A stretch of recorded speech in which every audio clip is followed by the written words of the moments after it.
Iniwan ka ba ng partner mo at nagtaka ka na bigla ka na lang iniwan niya at mahal na mahal mo pa rin siya ng sobra-sobra?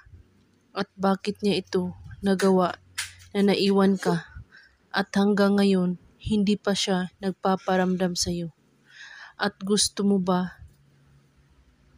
na magkakabalikan kayo sa isa't isa at magmamahalan kayo habang buhay?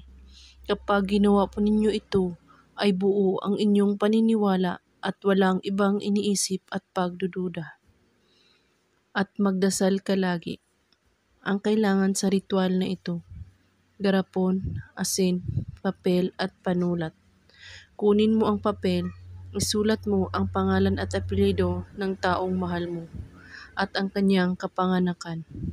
At pagkatapos, kunin mo ang garapon at itupi mo ang papel hanggat ito ay maliit. At pagkatapos, ipasok mo ang papel sa garapon at lagyan mo ito ng asin hanggat ito ay mapuno ang garapon. At pagkatapos, hawakan mo ang garapon at ipatapat mo ito sa iyong bibig at banggitin mo ang pangalan niya ng 3 beses. At pagkatapos, pwede kang humiling na nanggaling sa iyong puso ang paghiling.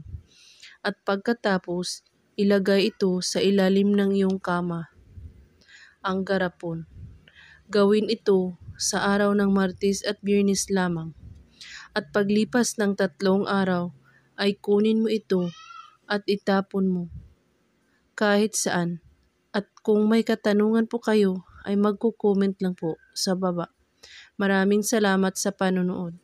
May God bless us all.